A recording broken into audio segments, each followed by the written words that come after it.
ba paano palakihin ang iyong income? Or nagre-research ka online, paano pa mas lumaki or maabot mo ang iyong financial freedom? Where you can earn more while working less. Or maybe you're manifesting your rich girl and rich boy era kasi naman pag malaki ang pera, mas marami kang mabibili. Higher the income means higher that you can save more. Fuyo! So much money!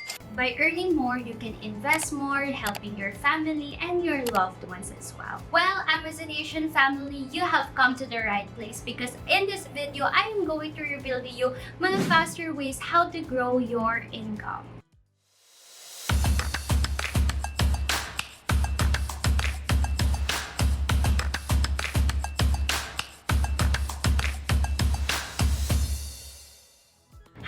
This is Niña, your Amazon VA Bessie, and welcome to our YouTube channel, Amazon Nation, where we teach and empower our aspiring VAs to reach their financial freedom and income goals. Pero bago ko i-reveal yun, don't forget to comment, like, and subscribe to our YouTube channel so lagi kang updated sa contents like this. So let's talk about everything that you need to know to grow your income. So first one is set realistic goals. Magkano gusto mong kitain yearly? Gusto mo ba millions? Or magkano ba gusto mong kitain quarterly? Ito ba yung mga 250k? Or in a monthly basis, magkano gusto mo rin kitain? 80k? Setting realistic and clear goals na kung ano gusto mong kitain per month gives you a sense of direction and motivation or roadmap kung ano ba yung gusto mo makita on a monthly basis. That way, alam mo kung ano yung goal mo and paano mo siya ma-achieve. You can take other side hustles while you are still working in the corporate, or you can go in freelancing and just like me, pwede ka din mag-Amazon VA. You can take mga part-time clients, plus you must need to know why you're doing what you are doing. Kaya naman sa ASBA Masterclass, first module pa lang tinatanong na namin ng mga students, what is your biggest why? When I first became a student here in ASBA, yung sinagot ko yung first module na yon, what is your biggest why? Actually, napaisip din ako doon and napa-reflect. Gusto ko mag-earn and mag-work from home for good.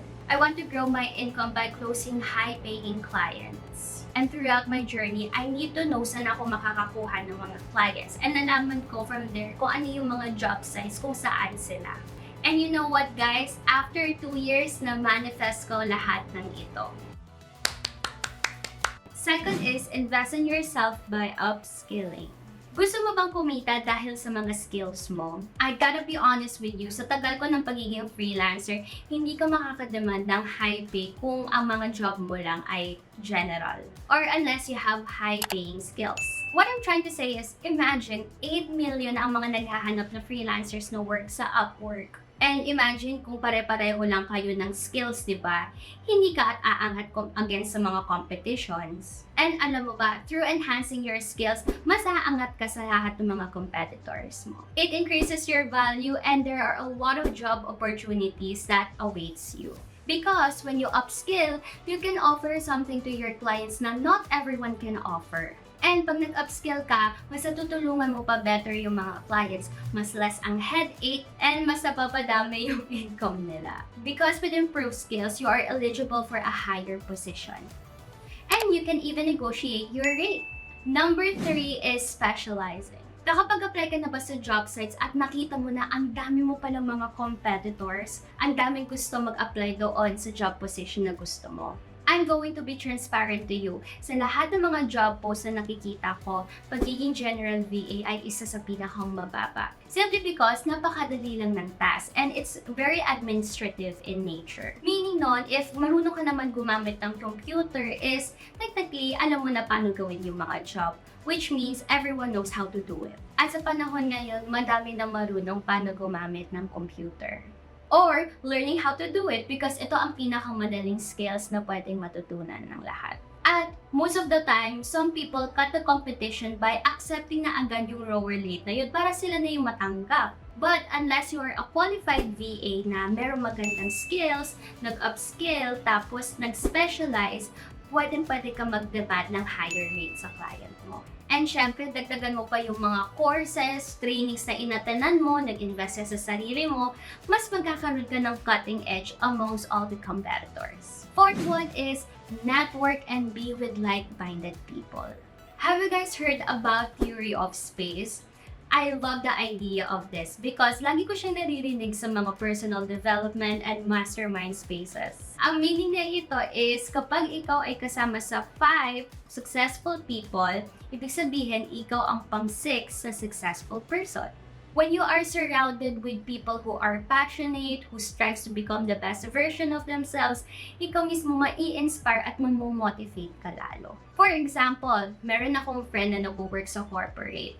Pero nakita niya na nag-enjoy ako sa freelancing, madami akong free time, to the point na parang gusto na din niya mag-join and magsubok sa freelancing. Nakita niya na ang dami kong side hustles because of freelancing. Dahil kasama siya sa inner circle ko, gusto na din yung mag-start sa freelancing and mag-start working from home. E di syempre, close kami and friends. E di nakapag-share na din ako ng mga tips and tricks para siya makawin na client. Kaya imagine, kapag kasama ka sa isang community, tapos lahat kayo, same kayo ng interest, ng goals, ng skills, mas mapapalawak ang iyong network and mas madami pang opportunities that awaits you. That is why that is so very important that you choose very wisely ang iyong mga inner circles. A circle that will cheer for you, will motivate you, supports you, guides you, and so on. Laging hilaan pataas. Fifth, find a mentor with a proven success track and who is aligned to your career goals. Do you love learning from experts or you are someone na who always wanted to be guided? Mahilig ka makinig ng mga advices, ng mga tips from experts na gusto mong pasukan sa isang field pero clueless ka kung paano. Finding our path to success and financial freedom is not easy. Oo, you can find answers to your questions online sa YouTube, Google, pwede naman yun. Kaso, it will take you a long time sa journey mo. Especially, madami na nagtuturo online and you don't know who to trust. That is why it is important that you have a coach or a mentor with a proven success track record that you can always ask for help. I heard from a wise public figure, he said that the best lesson is learning from the mistakes from others. And I agree to this. Kung meron kang mentor or coach na marami nang mapagdaanan sa industry na gusto mong pasukan, marami kang matutunan doon. For sure, marami na siyang naranasan na challenges, mistakes that you can also learn from them as the coachee. It will save you a lot of time and money from making those mistakes. Just like what I experienced in the ASVA community, meron din akong sariling coach who guided me sa journey ng mga napagdaanan ko. She has been an Amazon VA for many years and madami na siyang naranasan na challenges but she successfully overcame them. Kaya naman my coach, she taught me how to become an efficient Amazon VA. But she also taught me the mistakes that I should also avoid. How to negotiate with client, what to say and what not to say, what I should know, and how to increase my rate. And kung hindi ako nag-enroll sa ASVA, mas matatagalan ko pang malaman ang mga sagot. Thanks to my coach, nalaman ko ang roadmap and nagkaroon ako ng guidance sa aking Amazon journey. Grateful. That's it, you guys. If you practice the tips that I shared to you, I promise you will never go broke again. It is all about continuous learning and surrounding yourself with people who are very goal-oriented para mahawa ka. Almost all of the learnings that I shared in this video is what I've learned sa book na Think and Grow Rich by Napoleon Hill. Simple lang ang gist. If you want to earn and grow your income, find a vehicle in exchange for services. That can be your skills, your business, your time, your efforts, and all other services. And lastly, find the right people and have a mastermind group. Hope you guys enjoyed for today's video. Until next time, this is Niña, your Amazon Nation brand ambassador, and with Amazon Nation, we open possibilities. See you! Hi guys! Thank you so much for watching until the end of this video. And if you want to watch more videos like this, don't forget to like, comment, and subscribe. Hit the notification button here on our YouTube. And also follow our pages on Facebook, Instagram, TikTok. It's Amazon Nation PH. And connect with us on LinkedIn.